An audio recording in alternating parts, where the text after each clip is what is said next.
Bismillahirrahmanirrahim. Assalamualaikum warahmatullahi wabarakatuh. Jumpa lagi dengan saya di channel Peradaban Indonesia yang ada di bawah Yayasan Hikmah Peradaban Institute, yang pada kali ini saya akan membahas tentang genealogi masyarakat Arab Mesir. Nah, mungkin menarik untuk ingin saya ulas kembali karena dalam beberapa dekade yang lalu saya pernah hidup di sana, mengalami suasana dan situasi kehidupan masyarakat Arab Mesir yang memang memiliki berbagai macam keunikan-keunikan. Nah, ini idealnya kalau seandainya ada bentuk tanya jawab ataupun diskusi akan lebih menarik lagi ya. Tapi karena segala macam keterbatasan, sehingga saya akan menyampaikan beberapa sisi yang sebenarnya layak untuk diketahui oleh masyarakat luas ya, bahwa memang masyarakat Arab Mesir ini cukup unik ya kalau dilihat dari yang tadi saya sebut ya, genealogi masyarakat Arab Mesir. Karena secara silsilah ya, bahasa lain ya dari genealogi ataupun secara akar budaya itu memiliki keunikan-keunikan yang tidak dimiliki oleh bangsa lain. Nah, sehingga patut untuk kita ketahui dan patut untuk kita pahami kenapa masyarakat Arab Mesir itu yang justru berada di wilayah Afrika bagian utara ya, menamakan diri itu sebagai Republik Arab Mesir ya. Kalau dalam nomenklatur nama negaranya atau nama bangsanya itu RAM ya, RAM itu Republik Arab Mesir. Ya, karena memang dalam sejarahnya itu begitu Amr bin As ya, panglima perang di zaman kekhalifahan Umar bin Khattab ya, khalifah kedua pengganti dari Abu Bakar, itu kurang lebih tahun 640 Masehi. Nah, itu membuka dan menundukkan kekuasaan atau penguasa Bizantium ya pada saat itu yang berkuasa di Mesir. Nah, sehingga dalam perjalanan sejarahnya memang para imigran ya atau para pendatang yang dibawa oleh Umar bin Khattab, Amr bin As itu, dan selanjutnya dan berikutnya itu terjadi kedatangan para penduduk dari Madinah ya, dan dari wilayah-wilayah Islam lainnya ya, yang akhirnya berasimilasi dengan penduduk asli dari bangsa Mesir yang dulu dikenal dengan bangsa Kipti.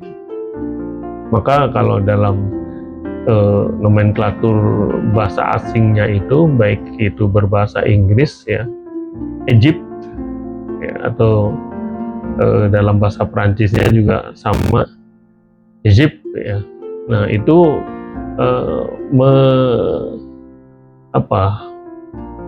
menandakan bahwa memang mereka dulu berasal dari bangsa Kipti ya. Nah, yang kalau kita telusuri lebih ke belakang lagi ya, bahwa memang mereka memiliki keterkaitan yang sangat kuat sekali dengan bangsa Pharaonik ya, atau mungkin dalam bahasa Indonesia itu bangsa Fir'aun ya, keturunan dari kekuasaan Pharaonik itu. Nah, bangsa Pharaonik itu sendiri berkuasa sangat lama sekali ya. Kalau dalam buku-buku sejarah itu sering disebut dengan angka 1500 sampai 3000 sebelum Masehi ya. Itu kekuasaan dari bangsa Pharaonik itu ya, yang kalau dalam sejarah perjalanan para nabi ya, catatan klasik yang lama ya, tepatnya pada zaman Nabi Musa dan Nabi Harun ya, yang banyak diceritakan, yang sebagian diceritakan itu dalam mushaf Al-Quran ya. Bagaimana perjalanan Bani Israel ya, kemudian bagaimana Nabi Musa berdakwah, bagaimana Nabi Musa itu akhirnya diangkat menjadi anak angkatnya Fir'aun ya, yang dilarung ya, yang bukan ditenggelamkan, yang sengaja diletakkan di peti ya, dan dilepaskan begitu saja di Sungai Nil ya, karena memang pada zaman itu Fir'aun tidak menginginkan adanya anak lahir yang berjenis kelamin laki-laki ya, karena memang ada di samping hasil firasat ataupun hasil dari perkiraan para ahli nujumnya mengatakan dia akan terancam kekuasaannya ya, justru memang kehendak Tuhan lain ya, dia akhirnya memungut ya, menyelamatkan anak bayi laki-laki yang dihanyutkan di Sungai Nil itu, malah justru kelak akan menjadi lawan utamanya, hingga suatu saat Nabi Musa diberikan pilihan ya untuk meminum minuman susu atau arak ya, makan roti atau makan arang yang panas ya, sehingga lidahnya itu dikenal cadel ya, karena dia memilih untuk memakan yang bukan roti tapi besi panas atau kayu panas ya, saya agak lupa ya, hingga dikenal lidahnya itu cadel ya, karena pengaruh akibat dari itu. Nah, sehingga banyak cerita yang sangat populer sekali di masyarakat, baik itu di masyarakat religius maupun di masyarakat luas antar dunia, antar negara ya, sehingga sering disebut bahwa Mesir itu adalah sebagai ummud dunya ya, ibunya dari dunia. Nah, ini kalau Anda sempat pergi ke Mesir dan berbincang-bincang dengan warga Mesir sana ya, mereka akan selalu mengulang-ulang ya bahwa bangsa Mesir adalah bangsa ummud dunya. Sehingga sering menjadi anekdot mahasiswa-mahasiswa Indonesia mempertanyakan, lalu siapa bapaknya kalau misalnya Mesir itu sebagai ummud dunya ya. Nah, itu ya sering juga dijadikan semacam obrolan yang anekdot ya, karena memang dalam sejarahnya ya, seperti misalnya bagaimana dalam sejarah Islam ya, Nabi Muhammad itu diberikan hadiah bukan Nabi Muhammad ya, Nabi Muhammad ya, dari putri Kipti ya, yang sangat cantik, sebagaimana juga Nabi Ibrahim ya, sebagai Abul Anbiya ya, bapaknya para nabi, yang juga dipersembahkan seorang putri yang bernama Siti Hajar ya. Nah, sehingga dalam polemik catatan sejarah ada yang sebagian mengatakan bahwa Siti Hajar adalah seorang budak dan sebagainya. Namun secara nalar logika sangat sulit ya kita memastikan bahwasanya seorang Siti Hajar seorang putri budak. Bagaimana seorang penguasa Mesir yang sangat berwibawa dan memiliki kekuasaan yang sangat besar memberikan hadiah kepada seorang yang sangat terhormat ya, Ibrahim alaihissalam, berupa seorang budak ya. Maka dalam catatan sejarah lainnya mengatakan Siti Hajar adalah putri dari salah satu keluarga penguasa Mesir pada saat itu. Nah, justru yang terakhir ini yang hampir mendekati kebenaran kalau kita ukur secara nalar logika. Kenapa? Karena Siti Sarah, istri pertama dari Ibrahim alaihissalam, diceritakan sering cemburu kan, banyak cemburunya, gitu kan, dengan kehadiran seorang Siti Hajar. Bagaimana seorang istri yang sangat cemburu dengan kehadiran istri yang kedua itu kalau dia tidak rupawan ya. Nah, itu sebagai dalil lain ya, yang kalau di nalar logikakan, dianalogikakan demikian. Lalu kemudian dalam perjalanan sejarah lainnya yang sangat menyita perhatian dunia sampai sekarang adalah perpustakaan Alexandria ya. Alexandria itu salah satu kota yang sangat terkenal ya, dari abad-abad sebelum Masehi.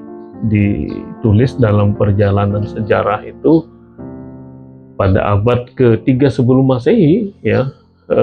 Perpustakaan Alexandria itu di masa zaman Ptolemeus ya, itu terbakar ya. Nah, cerita terbakarnya pun beragam dan bermacam-macam. Saya pernah berkunjung ke sana dulu waktu zaman akhir, saat selesai kuliah di sana dan akan kembali ke Indonesia. Ya, memang secara fisik perpustakaan itu sudah tidak lagi meninggalkan bukti otentik ya dari koleksi perpustakaan tersebut. Namun baik itu di dunia timur maupun di dunia barat atau Eropa sana sering diceritakan bahwa perpustakaan Alexandria itu sangatlah perpustakaan yang sangat megah dan penting pada zamannya. Nah, sehingga saya teringat itu dulu saat Cak Nur itu, Nurholis Majid ya, berkunjung ke Mesir. Saya masih kuliah di semester awal itu di aula Kedubes Kairo Indonesia, Kedutaan Besar Indonesia di Kairo itu memberikan orasi ceramahnya itu. Diantaranya saya teringat dia mengatakan, seandainya saja perpustakaan Alexandria yang terbakar itu tidak terbakar atau terselamatkan koleksi-koleksi bukunya, hampir pasti perjalanan peradaban manusia itu tidak seperti sekarang ini. Dalam arti peradaban manusia yang terjadi saat ini akan lebih maju dari seperti yang kita saksikan sekarang ini jika seandainya perpustakaan Alexandria itu tidak terbakar. Nah, itu testimoni dari seorang Cak Nur. Lalu kemudian di kesempatan lain ya, ini sebagai cerita pengalaman menarik lainnya, beberapa bulan ya sebelum saya pulang ke tanah air, sempat dapatkan kesempatan untuk berkunjung ke pusat kerajaan Pharaonik tersebut. Nah, itu berada di wilayah Luxor Aswan.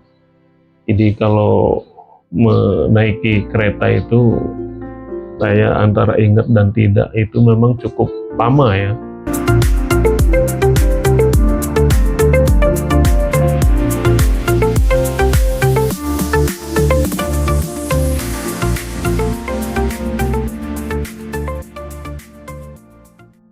Kurang lebih mungkin ya 10 jaman ya, 10 jaman. Karena kita rombongan ya dari asrama mahasiswa asing sedunia itu kita mendapatkan kesempatan ke sana, dan kita berkeliling itu ke pusat-pusat kerajaan, tempel-tempelnya itu kita kelilingi 10 hari lebih ya. 10 hari lebih berarti 2 minggu ya. Iya, kurang lebih 2 minggu. Itu belum terkunjungi semua, karena memang pusat kerajaan Firaun itu, Pharaonic itu yang berada di Luxor Aswan, yang kalau dalam peta wilayah Mesir itu berada paling bawah. Jadi Mesir bagian selatan sekali ya, ya hampir berbatasan dengan Sudan. Nah itu luas sekali ya, mungkin perbandingannya kalau saya katakan lebih dari satu kecamatan ya, atau mungkin seluas kabupaten lah ya, satu distrik lah itu. Dan memang beberapa tempat wilayah ya, bangunan-bangunannya itu ada, memang ada yang di tepi Sungai Nil, ada di tengah Sungai Nil ya, kemudian ada di bukit-bukit Sungai Nil, kemudian bagaimana makam penguburan para petinggi keluarga yang memang berada di bukit-bukit, dan memang relatif seutuh. Nah itu ceritanya panjang. Nah salah satu cerita yang mungkin seringkali saya bagi dalam perkuliahan di kelas ya, di kampus itu pada anak mahasiswa saya, memang peradabannya sangat tinggi. Anda bisa bayangkan bagaimana piramida itu yang terdiri dari 3 piramida utama. Begitu matahari berada di tengah jam 12 siang, itu berada posisi di tengah. Artinya apa? Artinya bahwa ilmu perbintangan pada zaman itu sudah begitu sangat maju sekali. Bagaimana bangunan-bangunan piramida itu yang dibangun, ya mungkin banyak di antara Anda itu belum pernah berkunjung ke sana. Penataannya batu kali yang besar-besar itu, ya Anda bayangkan teratur rapi seperti itu, sehingga wajar kalau berumur sampai ribuan tahun sekarang ini. Dulu mereka berkuasa 1500 sampai 3000 tahun sebelum Masehi, plus kalau sekarang tahun 2026 kan sudah 5000 tahun ya. 5000 tahun peradaban bangsa Mesir lama itu pernah berkuasa dan sangat maju sekali. Nah sehingga saat saya menaiki piramida itu, di tengah piramida itu ternyata ada semacam pintu ya, bukan pintu, kotak kosong untuk kita masuk lorong ke dalam. Begitu posisi di tengah, kemudian kita turun ke bawah sampai posisi di tengah itu ada ruangan yang memang entah dulu itu sebagai bentuk ibadah atau untuk menyimpan peti mati atau apa, saya harus baca lebih lanjut. Tetapi yang saya nilai di sini adalah apa? Saya berkunjung sana itu tengah hari ya, kurang lebih jam 11 siang. Anda bisa bayangkan itu terik matahari di padang pasir. Piramida sekarang itu berada di padang pasir, walaupun dalam sejarah ada yang mengatakan dulu di sekitar piramida itu mengalir sungai, tapi sekarang kering, tidak ada. Nah, yang ingin saya katakan apa? Bahwa padang pasir saat terjadi pantulan sinar matahari itu dia memantul lagi. Nah, sehingga itulah yang menjadi suhu udara itu sampai 47 derajat sampai 50 derajat ya, di wilayah-wilayah timur tengah. Kenapa? Karena bentuk pasirnya itu memang seperti ya pecahan-pecahan batu ya, sehingga jangan sekali-kali kita jalan di atas padang pasir tidak pakai sepatu alas ya, tidak pakai sendal atau sepatu, sudah telapak kaki kita bisa melepuh itu. Nah itu. Lalu kemudian yang ingin saya katakan tadi adalah bagaimana ruangan yang ada di dalam piramid itu. Jam-jam puncak panas siang itu, saya ingat itu sekitar jam 11 sebelum zuhur. Itu suasananya itu tidak hanya adem, tapi dingin ya, sejuk gitu di dalam. Tidak ada panas-panasnya. Coba bayangkan. Sudah sampai sebegitunya arsitektur, ya, kemudian ilmu perbintangan tadi yang saya singgung, ya, kemudian bagaimana ilmu geometrisnya, ya, geometri, bagaimana dia mengukur secara simetris, ya, ukurannya, dan lain sebagainya. Nah itu baru sekelumit ya, kalau kita akan berdiskusi, membahas, mengobrol seperti peninggalan bangsa Mesir kuno. Maka tidak heran kalau pendapatan per kapita negara Mesir itu yang tertinggi setelah terusan Suez ya dari turis. Ya. Kalau dari terusan Suez sudah pasti ya, satu kapal itu berapa ribu dolar lewat situ ya. Dikali per hari berapa kapal tanker, berapa kapal minyak, berapa kapal kargo yang harus melewati terusan Suez, daripada dia memutar mengelilingi benua Afrika. Kan itu, walaupun dalam sejarahnya ya tahun 56 ya kurang lebih itu, saat Gamal Abdel Nasser berkuasa, akhirnya dia harus berani berperang melawan 3 negara sekaligus ya. Nah memang pada saat itu yang membangun terusan Suez itu kan Prancis, insinyurnya itu Ferdinand de Lesseps ya. Lalu kemudian Inggris yang memang saat itu menduduki beberapa wilayah Timur Tengah termasuk Mesir, dan satu lagi adalah Israel ya, yang memang dipasang sebagai negara buatan Barat ya. Jadi Mesir harus melawan 3 negara untuk merebut wilayah terusan Suez. Jadi mereka membangun terusan Suez di wilayah Mesir, tetapi yang menguasai dan berkuasa dan manajemen semuanya adalah 3 negara itu. Sehingga saya masih ingat dalam bukunya itu, perebutan terusan Suez itu tebal ya, yang ditulis oleh Menteri Penerangan pada saat itu, dan baru dibolehkan publish itu tahun-tahun 80-an saya ingat saya beli tahun 90-an. Nah itu Gamal Abdel Nasser mengatakan ya seperti duri ya, negara dalam negara, sehingga ini harus dinasionalisasikan. Nah, itulah hebatnya ya, beraninya Mesir untuk menasionalisasikan perusahaan internasional ya, yang dibangun, dikuasai, dan diolah dan masuk ke kantong 3 negara besar dunia itu. Ya walaupun pada saat itu Mesir memiliki hubungan yang erat ya secara militer itu dengan Uni Soviet, tetapi keberanian bangsa Mesir untuk menasionalisasikan perusahaan-perusahaan swasta multi internasional patut diacungkan jempol ya. Sehingga pada zaman itu kita melihat dalam panggung politik internasional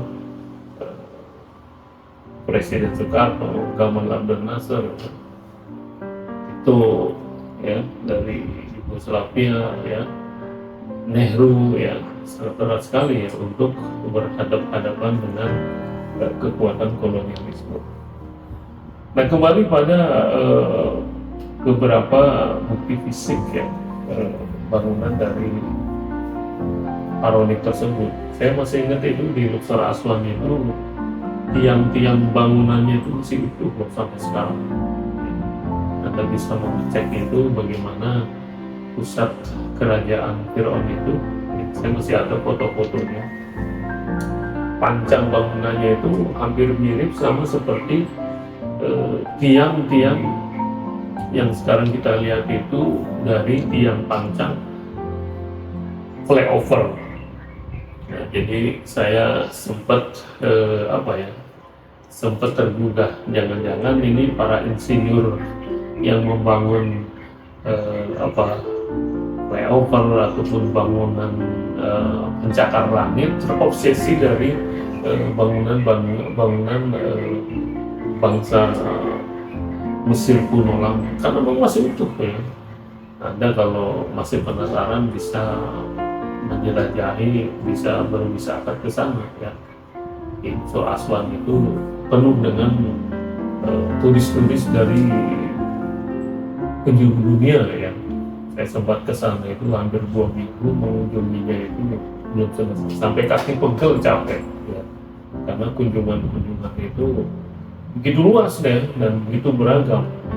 Nah itu banyak sekali cerita-cerita yang bisa disampaikan. Nah mungkin itu ya dari sebagian kecil saja ya tentang genealogi bangsa Arab Mesir ya, yang sampai saat ini ya masih menjadi kebanggaan dunia ya, bahwa mereka secara kekuatan ekonominya mungkin sekarang sedang menurun ya, tetapi secara kekuatan militernya ya, kemudian secara kekuatan lainnya ya masih sangat diperhitungkan ya di wilayah Afrika Utara maupun di Timur Tengah. Bagaimana mereka harus berdampingan langsung lah dengan wilayah Gaza, Palestina, Israel, kemudian dengan seberangnya di wilayah Suriah, Lebanon. Akhirnya kemudian juga dia harus sekarang berbagi air Sungai Nil ya, yang sekarang dibangun oleh tetangganya sendiri, Ethiopia ya. Itu akhirnya mengurangi debit air yang sebenarnya menjadi andalan utama dia untuk listriknya, pengairannya, pertaniannya ya. Itu menjadi fenomena nasional mereka yang terbaru sekarang ini.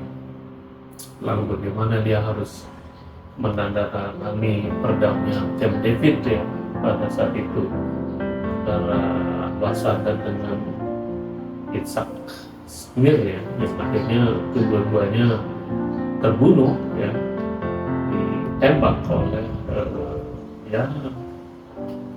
yang tidak menginginkan perdamaian ya, dengan berbagai macam plus minus keragaman perbedaan pendapat yang sekarang memang masih terus ya. Nah itu menjadi perbincangan dan menjadi fenomena politik yang terus menarik ya.